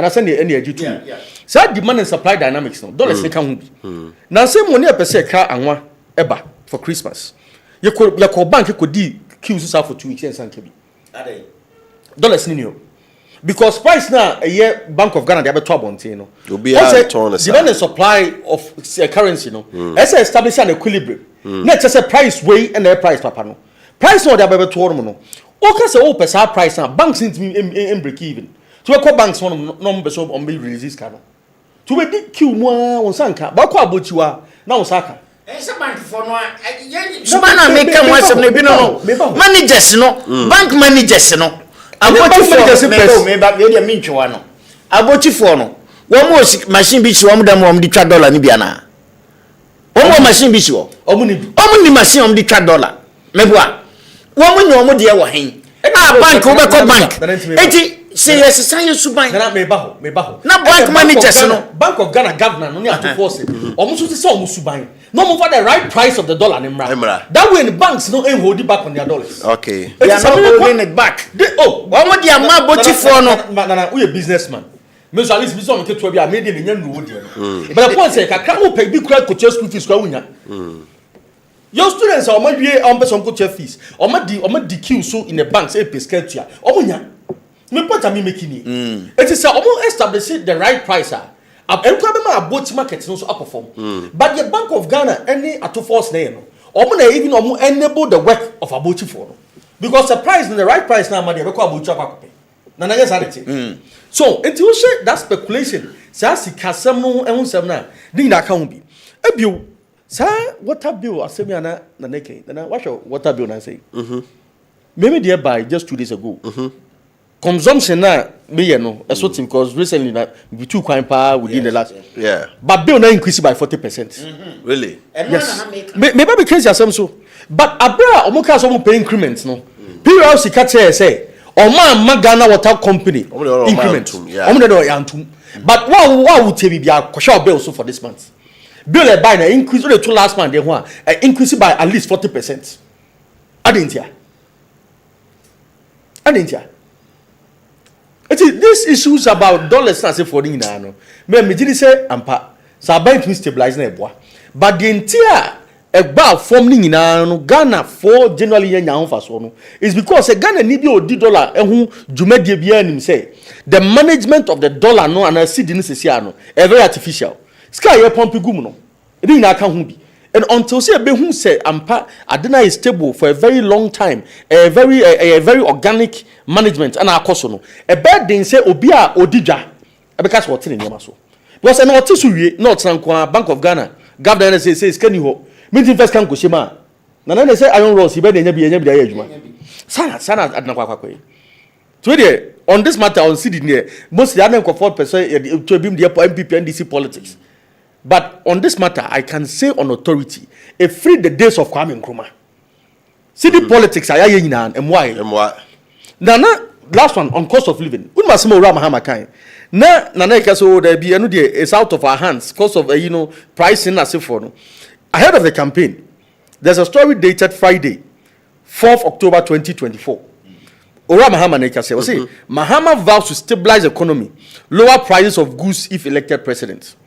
Sabe no oshe sabo no na Ura Muhammad nim say nini nsem say enema price I say lower the price of say go na adwembo no omu go na ebi mu adwembo no ebi mu trimu baba no Ura Muhammad e she bo say oba enema prices e be lower price of goods and services sabe no won nsem ana no say to me no oh there be say no say to me na what that Ghana there be say who be say me you no there say what the can't with a rhetorical question there say na me can say they were telling you a rhetorical question me point na me making say yes saboni bia o say enu asem ye remfio say internet man ye remfio ma bebri esi ba be shebo say na o tsanko a mema o trimu dwuni nyina akwa ma shebo say wo me nsem say ni me nsem avela na bedwendwene kwa na so etu be say saboni wie ye no ase say na say Mahama spokesperson so is NDC spokesperson and na say would be any aban nsem no na sabe na Ura Mahama ehye sabo no na de no jan so ahye sabo no na ma say nua ma dwadi for so di so amuso duebo ebi wo hodo mo a eno kraba covid ba ye hu bi nyama bo obi sha fa anwa epeja anwa bo a kodu 1002 I'm a dream within that same period. By December 2023, I want the Bible near 1,590 cities. It will be a TV sales so many million kofua, Oko command and cause because in toast at that canoe at Tono 1,500. Or the do a car now, I did not park that 6,000 cities. Yes, you should buy the binnet. But says to buy an Abrani, I can't want 7 or Ramahama, dear politics on the Bob Yatisu. And they say the ACDC. A copy of Azamia. Right. It is Right. Automatically, yet $10 so I was a BBA so About form. now Mahama yet will can answer me. Young kind what here. That's on the chef's album. Oh, was a boss say, Obemia, Obe stabilize the economy. Economy no, Stabilize it. Stabilize it. Oh, I stabilize it. From 17 to 10. That's how can be. That's an answer. That's a dollar that be grown. And I say economy I stabilizing. And no economy no bottom. And no senka dollar ne ba form no. Well, and na a month for nyina ti ase say dollar bas ba form emom wan kasa kra me. Obey wouldn't be adwene say. Anwan ya wo kan. Say anwan ya te so. What is so ba say? Emo eswati. Emo de na ka piko kana so ka tujimi no. Oh, ni nyina eswati. Enya no kre. Oh, anya no kre. Enkrofo ka se swati. Na won to bi say na any adem dealing. So edu be on. Enkrofo ko fa emo ba. General team. That's what I say emo de. That's what I said de. Okay, de na swati. Omo this that like low cost there no. I don't know peacock near this no. Peacock na say. What I say? Me point I making say. What dey enkofo di nkoma? Obi tika say iron rods swati. Because I business say. Ni pa do say to iron rods every day. Oh, anima the basic things I to no gari, enkatie, meko, ento. Sad basic things I turn every day no. Na enko for mo. Entire force entire enkofo to no. E doom had every enko for mo. These are the basic things are affecting your livelihoods. Okay. What I say? Rent and call for okay. Metro senior, just a minute. And nothing na make say Ghana you need controlled economy. Well, obia to me the na de gi said you ope. A free market economy. Well, yes. But there is a free market. No, say president car say me man o kan say wo beti so no. E kire say wo ba wo stabilize economy no.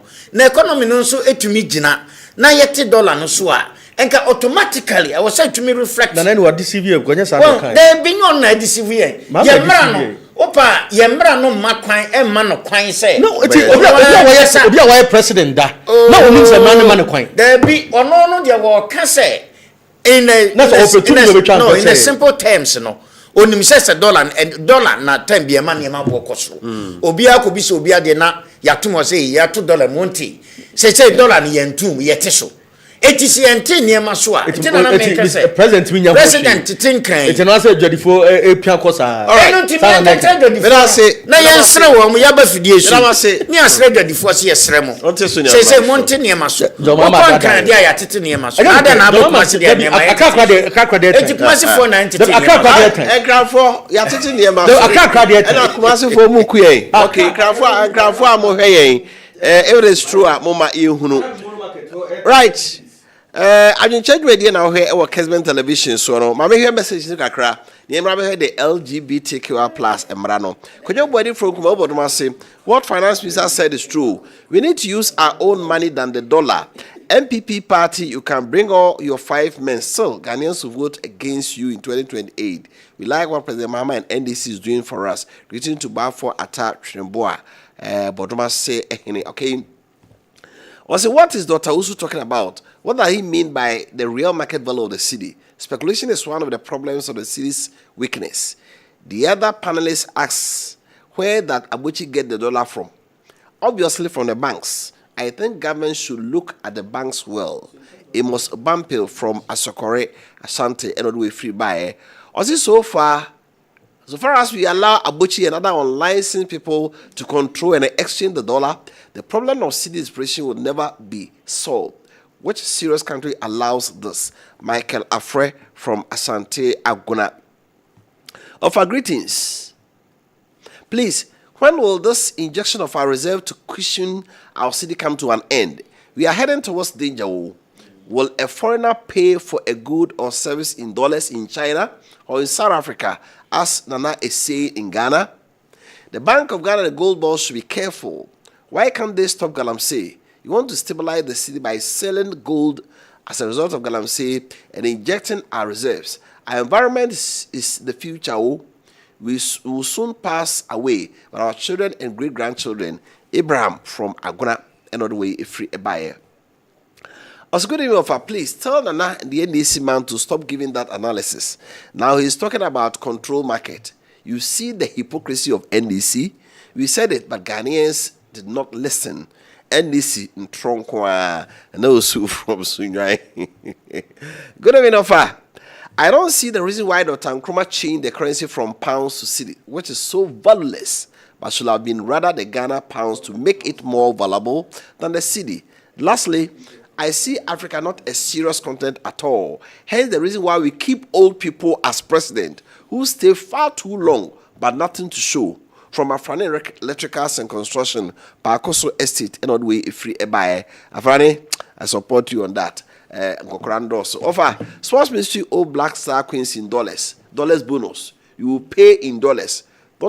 Ye dear till thy kingdom come. Oma ombobo magano. Onko bobo buya. Ni SSS scam almost in dollars. Now, finance minister can pricing in dollars. His minister of sports is also going to pay bonus in dollars. Mr. Kwesi Appiah, good evening. My name is Kwesi Kofi. Anyway, some of Ghanaians don't like the LGBT club plus, but this government cannot do anything about it. They are misleading Ghanaians, and there's a propaganda on it because they are sing when they meet America. Some of the African countries sing it, but Ghana we don't sing it. And on the end, no. Kojo Kintam. From almighty crocodile inside Sante Achimango, the city is stable, but it is not reflecting on goods and services. Price of goods and services are still on the rise. In fact, 10 months of this Mahama-led administration have been a disaster. We are waiting for Dr. Bawumia, God willing, 2028. I greet Dr. Bawumia and Chairman Adwenkyere Kwaku Appiah Kuka. Good evening, over. If even at the airport, when your luggage is in excess, they charge dollars. Not that alone. Any transaction is done in dollars at the airport. Nanamuako from here. Good evening, MPP. Vote for Dr. Bawumia. It is possible. 2028. Teacher Eric, aka Obiye here, Sikaman, so atreso. MPP get delegates. Let's all vote for Dr. Mahmoud Bawumia to lead the party in 2028 general election to be our next president to move Ghana forward. Okay, Mamenfa Ensia, na yemra, na yenko parliament, na enemra shabu jefie, na nyasem kito akra. Mrashabu jafo kwa transe, on se omuko ye abeto krata aso se LGBT kemra ebe ye tie meni mada meni mada nipe ni mwada ye sebe ntafri nyina ebe ye mra etia na majority leader on eduku kesene no mu Mahama Arega kyerese mra no parliament omu jitu mu kra ansa na ye beto aba di on ya ye mra na wie ayese president be sign omu twa na speaker ba na speaker say da bi ye mra no wie ne koma president o si bibi nti ontumi sign one sign sa mra chebe gwa na twam no de na se ye mra no foforo e na afenyu mark in sorrow say ye kan yo se montaye chi na yenye mra ni yie ena musu ye beji atom na mo baaye no munyintum afede mo twem na ase mo po mu mpo mo beji atom sa mra yi so hwe a party bia wo position anyintum wo ba ban mu an wo twen na ase ebra na MPP tiadwa so Sam George Kuta Blakwa mampani Mahama mu nyina kan se bra na ase agitum to me down here Caleb Soft Conference asofo no call mampani no se o ye church ye man no proper family values a ke hia se ye be ye mra ede tia te mi che se mampani peso magi atum ba speaker se mra no ye bagi atum nana ehu ni nyina kwa ya aborofo no me kai se mampani Mahama gi tumi no na US ambassador ekosra no na komo ni di nyina no che se America buy empesi ebeji atuntu ye mampeni buy ya ni abeka say hey yo who say they working sabre na when na ye president Joe Biden ɛna na ɛyɛ president Mahama bae no yeah na obiara nim sɛ Donald Trump deɛ saa nsɛm wei sei wɔno wɔn soso so saa nsɛm wei obiara nim sɛ Donald Trump wɔn soso so enti there's no way say Mahama ejitum anaasɛ wɔde ne nsa hyɛ krata n'ase a Donald Trump anaasɛ Americafoɔ ebetu egu no so sɛ ebi a BBC na deɛ tie ne sɛ yɛ mmara no so ho Kofi senior mmara a wɔn yɛ yɛn saa 4th parliament no mmara a wɔn yɛ ya anya ntumu no nyɛ sɛ yanya ntum parliament no deɛ gitumu but ɔmampani a wɔ hɔ no amfa ne nsa anhyɛseɛ amena amɛyɛ mmara eti wontumi nka sɛ saa this parliament no a aba no sɛ deɛ wɔn yɛ no saa na ɛwɔ sɛ yɛyɛ no ɛwɔ sɛ wɔn san hyɛ biribiara se foforɔ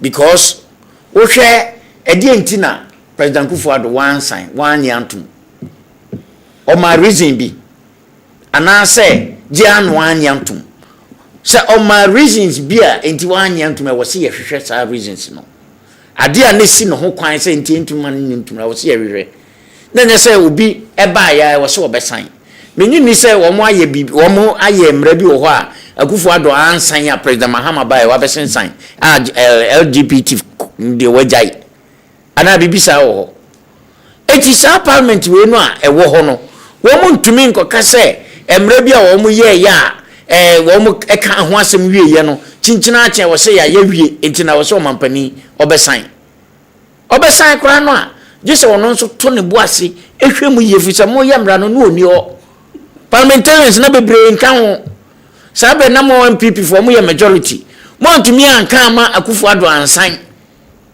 o ti ase ɛdeɛ nti ɛna yɛn kase yɛ san yɛ no foforɔ eti deɛ nti na mo wɔ hɔ no mo ntumi anka ama Kufuor ansan eti me ne speaker of parliament ɛyɛ adwene sɛ ade ne deɛ ɛwɔ sɛ ɔmo san de kɔ biem na menyi ni sɛ ɛnam sɛ ɔmo ayɛ ho adwuma pan nti na ɔmo san de kɔ biem a ɛbɛkyɛ te sɛ deɛ kane no ɛkyɛɛyɛ no na ɔmampani Mahama nso deɛ sɛ Ghanafoɔ nyinaa gitum sɛ adeɛ no yɛ mpa a menyi ni sɛ ɔbɛtwentwɛn ne naase sɛ ɔnsan ɛnyi ntuma no mɛyɛ mmara sɛ woni ya ɔbɛyɛ saa adeɛ no bi no ɛyɛ crime ɛyɛ criminal offense a etia ɔman no ɛno nti ɔman no ɛne obedi ɛno no obie ne hɔ a obetumi aso yɛ mu abɛka kyerɛ sɛ ade nti no akɔyɛ mmara ɛte saa enti ne nyinaa ne sɛ the speaker aka no yɛnkɔ yɛmmra ne nyinaa wanhwɛ yɛ bɛka sɛ no mu de biti time we de mu biti time bi enye yie ɔmo nhyɛseɛ na ɔmo nsan ɛnka ho asɛm bi mu na deɛ ankɔ yie no sɛ bibi wɔ hɔ a na ɛwɔ sɛ ɔmo yɛ ne yie a ɔmo nyɛ ne yie na Mahama ayarega na ne argument ne sɛ yɛaka wie nti yɛmfa nkɔmɔ ɔmampani Mahama ɛnsan ana saa no pɛso kyerɛ sɛ ayɛ mara na wie baabi na so no onim sɛ woyɛ ne saa nso enye yie ono a wonim sɛ woyɛ ne saa enye yie nti ɛwɔ sɛ ɔmo san ɛhyɛseɛ ɛwɔ sɛ ɔmo bi de proposal ɛkɔ parliament sɛ deɛ ɔmo yɛ ne kane no a na ɔmo ka ne nyinaa ho nsɛm wie ɛma Ghanafoɔ nyinaa te aseɛ biem ɛma ɔmampani a waba no ɔno nso te aseɛ yie ansana yɛde akɔma no na wo senior wo sesi a wo koi wo de wachi agya ne nneɛma nyinaa sɛ yɛyi sɛ obi ne wɔkora na ɛsɛ wo bɛhwɛ na chima no a ne nneɛma nyinaa na abetumi asan krata o ana meboa ɛnyɛ bibia na abetumi asan wo yɛ acting sɛ wo atia bibia ne wo a wonni to me to say nipa no a ɔno ankasa ɔyɛ substantive no so ɛna sesi a no ɛmfa na me sesi a president Mahama bae no ɔno na mode saa de koto nanim krata no mo amfa nko yɛ try letter cry free first house brem say ebre ayi parliament secretary say won hwɛ na wanfa ayi bia ansi ayi hɔ first house ho so etidi enti na abaka sesi president Mahama banti ya yemra na wi onko san ende osan enye yi menia okay that's it doctor menia me bona na baso wa brepa me bona baso wa breo ma bre na abuma baso on say wan hu wa brechi mantama wo chawpa edoso no bi na to NDC foi e be no budu say Nana, unim the ekoso. Yen na wo Ghana, and who the way NDC for see a politicize this issue of LGBTQ. Ye catch mo say de mo ye no. Muntu mo boase. Emrano na Urab Kaise maybe Urab Fenomakens and make the argument about custodial sentence. We have that video. Malam sa video no why. And maybe to say, oko a year a prisons na sa subaino or hokese. Na obi a also ye bia pese wo sesa no no. E ho ne ngene koto. Se no abonen bakono from na abona koto na asifi. E sentina ko fa do. Meba David. Meba. And Ghana ni bi sorry. And all the issue no e court. Stopping the president from signing. Court in the assembly na ba do wa mama so. Now let me deal with the legal matter. Mama Yariga is making sense. Speaker, he's just been hypocritical. And you have been backbone. And now we have a press conference around January muho. I can say, Ora Mahama abaidie, omba be no da kotu na mu assign. And the argument Mama Yariga e nova. Or say, Nana, Mama Yariga say, Parliament Jumano is the passage of bills. Na Jumano as say Parliament any day. Parliament ay say Jumani na wi. Aka Parliament ye emra no more first reading, second reading. Na Parliament ni gua. E be ka say o ma enyo adwuma no. But about the passage of bills are the eight Parliament no. Every the passing of the bill on sa LGBT sense mo pass wi. It will be no betimi argue say o ma enyo mo dwumadi no. Dwumadi e ka en say ampa speaker afforded to president. I want to speak as soon as the Jumawi. A could president or no, and will be the Assembly Supreme Court. And a president say, any main change so. Namin change says Supreme Court decision, Beba. And a copy or Troy come up Parliament say, they are 2 years. And an uncle for some Montiasian. Court in Sudan, Nanu December told Jano. Next I say the Bakwasam, Yabogu. And be so for Akunyaso. The ruling came in December 18. December 18, I said, Nanado, Nanko so sign. At the point they said, Samuel or signing so, yen the end is for Bamaso on your ambushi the next president. But wow, we say, Bo, said about campaign period because I saw for Nibi Crab support John Mahama just because of that. Also, me them assemblies ni, me them buy and sign it, some George, okay, no. Or say me Mahama banner one signing within the first month. Hey, say he's going to have it for me. Says the last one Busa Sam George. Also, they will go to the MPP people. Now he's eating big. He's talking arrogantly. Then I'm phoning the and no, some of them can't yet. They don't could have black command can't found. Or more can't yet say, no, Mahama. It be just soon so dead. Dr. Baumia said, Dr. Baumia, what is your stand on LGBTQ? Dr. Baumia, Babon, make us only Muslimini. Na no som ni Nigeria bibia and support no kra no still kra go fan is serious na so to how they do so parliament justifying why edukwa say you force ma you sign him round because say anya we trying grant me from some of the third party agencies donor agencies no munya ko sign ya scan be ma that's the truth you don't can say also Dr. Trump actually say na ni nje ho. Even some of the Western countries, they are crawling back on such laws. There was a judgment from the Italy from Supreme Court. How can I say no? Obi so again or koto dia obi mpeso we turn to discrimination. Judge say ni pa kono turn dia no so the right to decide who to sell to. So they are crawling back on some of them. Okay, if you see America time and then Donald Trump buying necessary. Yeah. Oba no kuno mo bakery. And obi so okomo koye wedding. Tienye cake e mom. No so nye. E ma mi nu na ma as a Christian e na me cake ma mi nu a mo koye wedding no so nye. E no de call court. Court che o me ye fine omo. E do o mantu e do mo kotum. Se adenti na oba. Abeto ade. Den so me nya me so nkire se me nye sa. Is it by force? They should also know say okay, in the law of contract. What was it say when you ma store no? E offer an acceptance. What that say? Nipa no ba beto no. Oyi ade na nje so ato. There be this o tia cancer. Oh, checker. We know that's an invitation. No make you offer. You can reject the offer. Yes. What that say? Yes. Some countries are calling back on it. May they be saying this for you and say, and now, mamu refias mamu kan. It's just about 10 months from 2024. I because nsema na mo kan na some refi oh na dem Mahama kaso won san ya meba No, the first time John Mahama sia Catholic asofo that's one kind also there be say you bet say sa nyema kakra wo school mu kra na family values wo school mu kra na e dem man kra hu hia sa family values o say nchen kakra wo school mu ene de mre bi na mo de bo ra na po kwa du no difference we no ben this for because so run na po pese che nkra no sabi otumutu wo school oh no I'm telling you also do be entro na ba be chichim nkofo ni bi because adia ora Mahama Catholic asofo for say yen che school mu no eno na ora na pomu ye ho adwuma no ene no kwan esase and NDC in 2015 and ora Jena no kokwa adwuma the current vice president ene no bae obeto aso so make sure say those nyama na pese kire no eso mo kire na nkofo nkwa no tiase why certain things are not necessary they think kwa so mo ye boku da to black kwa mo dane no di twantwa ye politics ene sa betete mu nana we di esre mu Ghana fo nyina ya me mo hu se ye se no Mahama kan so it's not in our nature it's against our culture they me na se mu so akade amwa na mu jitrim what's Sam George NDC so we cabinet minister yeah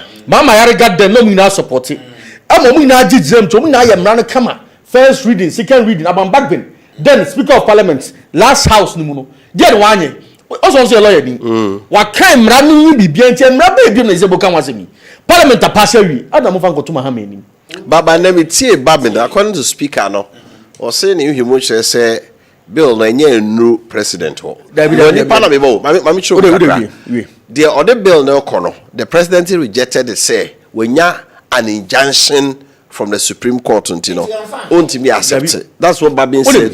Based on the law of post. Back when your lawyer, he should know this. The law of post. The law of post is different from the law of post. But the law of post. The law of post. At the end of post officer for one of deliver. Now, almost bibia chese omo agye wi a chese wo akoduru yes the person it was people deliver letter no what could you be as deliver letter yeah we meanwhile go say akufo don sem oh David akufo don sem who nim say okay Martin what the letter echo oh for that na akwa no omunya gazette wie na parliament kese enya ko omo officer na post say clerk of parliament no kwa deliver in the books no so I call reception ya jawie baba the baba can and say onu shemu hefa no baba that's what the speaker said to Jubilee House David to Jubilee House say o say it was what 17 say the pakro the person returned it a different from say ya receive or Jubilee House ya gazette by a day comma president no so onye na dey electoral troy no he indicated say omonsa aka letter no omonsa aka document no but based on case and the last guy they are court no president ain't mean sign they are holding on. Okay, if that is what they said, that's what they said. Different from it was never delivered. Now what can any news to you? And the fees are suddenly by your speech and cast him with that. And then no more person different. Time President Becca Sahono. The Okai in say he's committed to signing the bill. Now let me ask you one legal question. Let me ask you one legal question. The fact say Oman Timien deliver no. Does that mean say Parliament never finished their work of passing the bill? No, Parliament finished here. Oh, you deliver to the president. Yes, I don't get my point. I'm sure what they will kakra. My process now can. Till. I mean, Babin actually more could say. Adiena Nyan could do the presidency, but Adia Bakwa Nanka was a president or more say.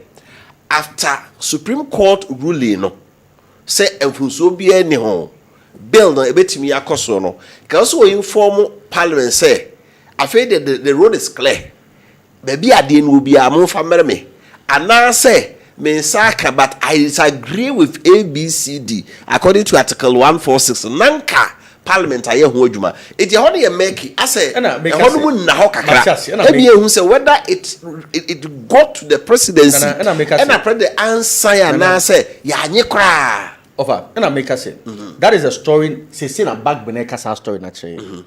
If it's a same way now by almost as we so that. Yeah. And I maybe say another legal and legitimate question say the fact say Yemfani say the all can and correct. Delivery now could do president. Does that mean say parliament in so much jumana so me no more na? Parliament and jumano they finish their job. So back ben excuse now mano. Ni afterthoughts. That convention or more can say you pass a bill be now and receive presidential assent. It dies with the old parliament. No, I want to say me akunya. Because a hono no, many mama yarga ya adwin. So once they pass the bill, no, you cannot tell me say bill no, any the last parliament ewu. But man to me am pass bill now, and I can the last parliament birthday ebewu. But the bill came to its fruitful conclusion. Our parliament ejumemu. The executive said, and that's what yes, it should be a new one. Bafo, Meshasa. And he before Kwasa Yarigebe making the case. No one making that case we crowd Metro TV Canada. Say once our parliament a Jumani we no. Parliament the Jumani. Sanka bill no arm pass or man pass there. And I can need the previous parliament no. Then he said afresh. But once or man pass we no. The Jumana cannot end within that old parliament no. Now I get to the executive. And that's the case I ne. Mama Yarigal previous parliament no. Omne previous president ni nyina ne koe no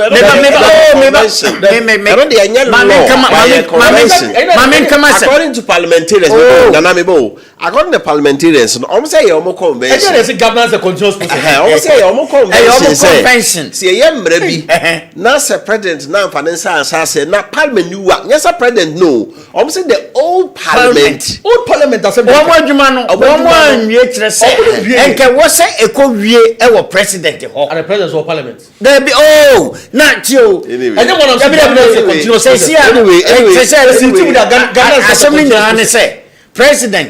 President Bahama on can say one would the ban on cast one sign. But Mahama is not showing any good intent of society.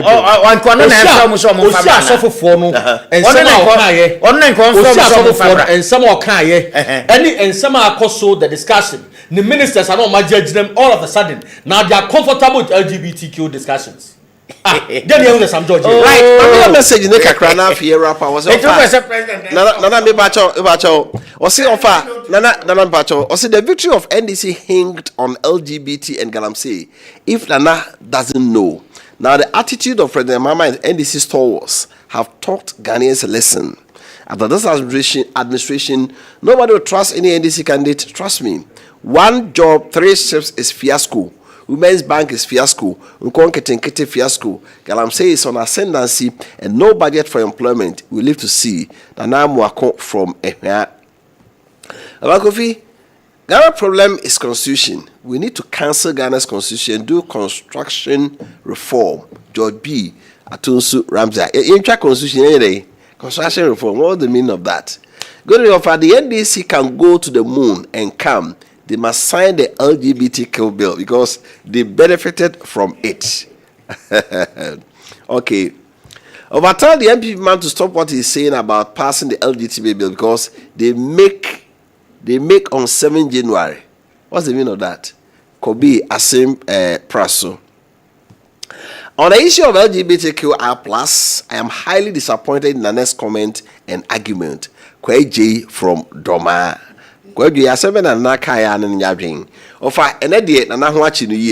Please tell him to stop defending NDC. Ghanaians are watching and also from Sunyai. However, good evening. My name is Kwame Boaben from Ejosofa. Tell the man should speak well and stop politics and let's build the better Ghana. Why worry NDC to sign the LGBTQ bill? They use propaganda because Ghanaians are gullible. What is the state of emergency? What is the 24-hour economy? And we Ibu from Jansa and all the way and so a free a buyer. Last one for good evening. I wonder why NDC man now blame Ghanaian sellers are being wicked. But the man knew he can't control price of goods and services, but he promised Ghanaians for reducing price of goods and services. NDC in Tronkwa from political Homo sapien. For men and not do a buy. Right, Nana, ye said the Ghana followed on where Kase LGBT Mrana na do ansan no. E ma Ghana fo bebre no pa. Inti abai we so omo hwe kwan. Se be sene metiti nipa bebre. Asofo no bi se mra de beye but yenyi custodian sentence if you say na daughter eka no. Bi so ordinary nipa no kotum ahwe okra na beko akwan ne mo. Afenyu market se otu ni nuanom for parliament then. Se bra ye mra nko mo sesem na nka sotwe na bata wo se etu adu batum no yenyi ne enye no non custodian se oka ofre nuanom ra hwejafo no a kabala bunya asa video no se me frɛ omo a na omo atwafa so ne mo beye ti ase ade ne nti finally eno nti wugini se mampani mahama obesan asana time aso obesan se parliament ye adwuma bia se so omo ye fa ho wi there's no way se president mahama obeka se won sign ebreko onim se Ghana fo nyina gitum se ade ne ye mpeye ne nye ho no there's no way eno nti na speaker se wo monsan se we say the ye kan obi ansi kwan yo mahama won ka se won sign unlike former president Akufo-Addo on de o munya nwie ye kra no aka se won sign sir wo munya nwie ye kra no na MPP fo asori agina se ye ma ne sign kra e ma wo mu twira ho letter from Jubilee House to the clerk of parliament se won fa bibia kra ensi ho oti ase na we die obi enka se won sign obi enka se won nye ho adwuma enu nti na mahama yarega no onye ndisi ni onye odi say majority leader wasi ya wie nti ye fan koma president in sign won ena speaker so se da bi wasi ya tu ebo ase na niema bi a anko ye wo ho no ena wudi ho adanse sa fenyo martin krase o kan se niema bi wo ho a enko ye ti se custodian sentence ni ade enyina no ye betumi ahwe na se de wo mu ye fa ho mu ye wi a there's no way said the Koto president Mahama ni mo obeka se won sign ono wakasi sudua se o ya assemblies of God ni ye wo no to assemblies of God enu ntino se emra bi se ya ba there's no way so no obegigi animu se obi an ko bo sa abra ni bi efi se yenim se sa abra no eye bra eye nyankopon achiwade kese a ebo man eti adenti na wo se ye gigi so obi ani ho obegigi so eti no se so mo nsan famra ena ni kine ye kwanda ho wo mo mfanko na de se so mo ye fa ho bia no wo mo nye ne mfanko to mampani anim na won san na meye mra na obi a hwese obedi so na obi a so batan bia so tuni bafo said the president is here Catholic bishop no ka kire so batan bia tuni bafo na ye kire mo school kura no a enka sa mre wi nke hia na nso no enam se awofonum ka ebi a wutu bafo a won tienti no ene na wo sa ban bam na wo sa emra bam na wo sa hihye bi bam said the be ya enkora no ebetumi adi wo ase wo mo so na wo mo mfo mo ho kowura sansuban no sansuban no eti no wo mampani ene ndisi aban ye say wo mo ye ehun bibia wie say wo say ye ya obesan that's doctor we mami on say meje say obi a wa obi a na no tunu ba fo say he no ankobokrom ba say aban sa wo mbra so obi a betia futuo na nka enye mra exactly to obi a na beti that is why so Ramahama NDC for mujai crocodile john na say mu sisi ano and we akwa ehu match o say NDC for nye say o munye but how the majority leaders so bele ade no parliament no ono say ayewi speaker say enyi into one babili no parliament it's just a way to create an unnecessary contention mo be buy time yes say NDC for say no amoma emu said it was so urgent na Ghana say LGBT aso for no me same way ya papa mo amukodi atire gitu mu kwa demonstrations get just simple so kasa ya pop so the kasa preach here no say akwa kosi say no na nya ya na under the last 10 months aso for no mu jam kasa apart from Catholic bishops all no ma show principle no ma kan nyoma edin okay nya sana ya pese papa no any example I expect from no any example say you free omo no obisa for eno so dey kina na nwumre ye dey Adwenkyere dwumedin se ote nana bibi babo atenka a senior member of the ruling National Democratic Congress NDC Dr. Kessben Osupoku ono so ye MPP communication team member inshallah the incoming Ashanti Regional Communication Director Opo Maka Agbena Tetelesta. It is finished. Malami aya eno ba simia no emaye mede ede Kofi Appiah krabonyame adma ochanopa ɛne nhyia ɔmaakye dwumadi no so na sɛ waka nyina ɛmɔ no bɛdɛ na yɛfa no nyinaa mmerɛ mo yɛakra mo bye bye.